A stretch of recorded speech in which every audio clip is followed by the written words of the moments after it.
J&K electrical engineering graduates association ने Jammu press club में की कॉन्फ्रेंस। JKEEGA ने 30 दिसंबर 2024 को अपना विरोध प्रदर्शन जारी रखने की कसम खाई, नियमितीकरण और सुनिश्चित करियर प्रगति की मंजूरी मांगी। JKEEGA ने अपनी वास्तविक मांग के समाधान के लिए 4/12/2024 को सरकार को अनुरोध पत्र भेजने के बाद सभी नियमितीकरण के लिए 30/12/2024 के लिए निर्धारित अपने विरोध प्रदर्शन को जारी रखने के लिए 4/12/2024 को सरकार को नोटिस भेजा, लेकिन अभी तक कोई निर्णय नहीं लिया गया है। जम्मू और कश्मीर के बिजली इंजीनियरों की एक शीर्ष संस्था JKEEGA की मार्गदर्शन परिषद द्वारा 4/12/2024 को श्रीनगर और जम्मू दोनों जगहों पर आयोजित कार्यक्रम में कोई प्रगति नहीं होने के कारण बिजली इंजीनियरों द्वारा सामना किए जाने वाले मुद्दों के बारे में जानकारी देते हुए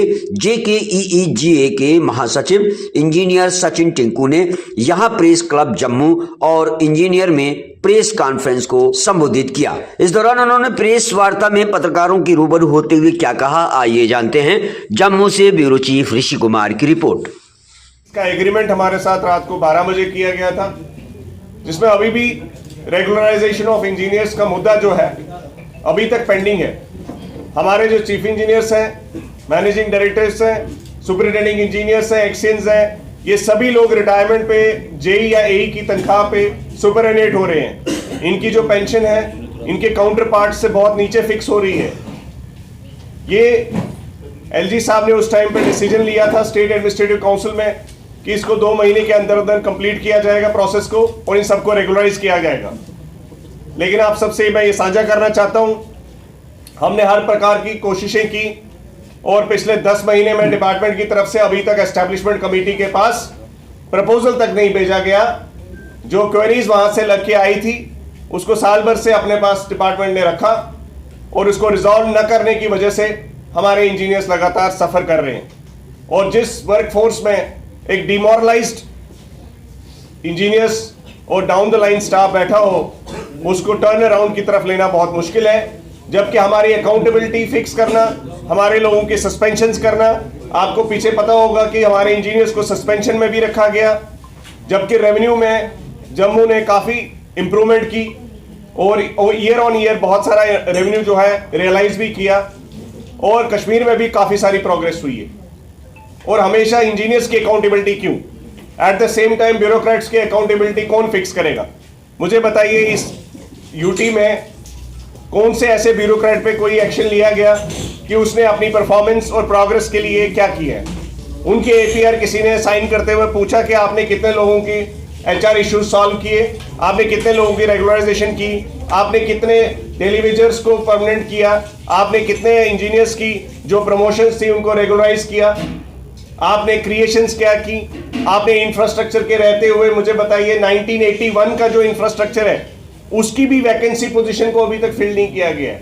आज भी हमारे एक्सचेंज 50 से ज्यादा खाली पड़ी हैं पोस्टें, 150 से ज्यादा एडब्ल्यूज की पोस्टें खाली पड़ी हुई हैं, एईज की, जेईज की 450 जेईज की वैकेंसीज खाली पड़ी हैं। मैं एसएसआरबी को भी ये यहां से चेतावनी देना चाहता हूं कि जम्मू कश्मीर के पावर इंफ्रास्ट्रक्चर के साथ आप खेल रहे हैं जब आप रिक्रूटमेंट नहीं कर रहे हैं। आप रिक्रूटमेंट को सिर्फ एम्प्लॉयमेंट के नजरिए से ना देखिए। जो सरकार इतना पैसा रिक्रूटमेंट ये अपने एसेट्स को क्रिएट करने के लिए 5000 करोड़ का इन्वेस्टमेंट जो है आरडीएसएस के थ्रू कर रही है, उसको मॉनिटरिंग से उसकी सफर हो रही है because SSRB is delaying the recruitment process. Junior engineers जो है 8 साल से पीडीडी के कॉर्पोरेशंस में रिक्रूट नहीं हुए।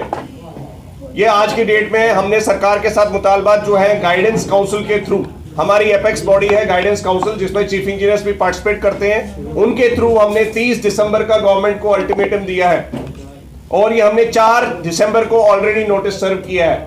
आपके प्रेस के थ्रू हमने ऑलरेडी प्रेस स्टेटमेंट्स पहले भी दी और आज इस प्रेस कॉन्फ्रेंस के थ्रू मैं आज exactly nearly 12 days are left for the date और मैं नहीं चाहता कि 2021 के हालात सरकार के सामने बनने के लिए हमें मजबूरन ऐसे हालात क्रिएट किए जाए।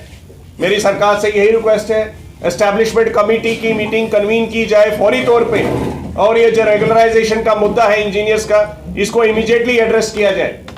मैं ये भी बोलना चाहता हूं, साथ ही साथ हमारी चीफ इंजीनियर्स लगातार मेहनत करते हुए कल पावर डेवलपमेंट डिपार्टमेंट के 557 डेली वेजेस को रेगुलराइज करने का डिसीजन जो है चीफ इंजीनियर जेपीडीसीएल ने भी लिया।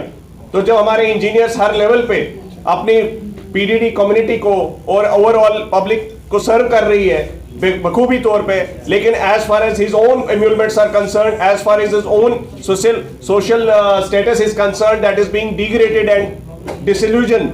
आज की डेट में हमारा इंजीनियर जो है काफी डिमोटिवेटेड फील कर रहा है और हमारी लगातार सरकार से ये कोशिश रही है कि इस मुद्दे को एड्रेस किया जाए।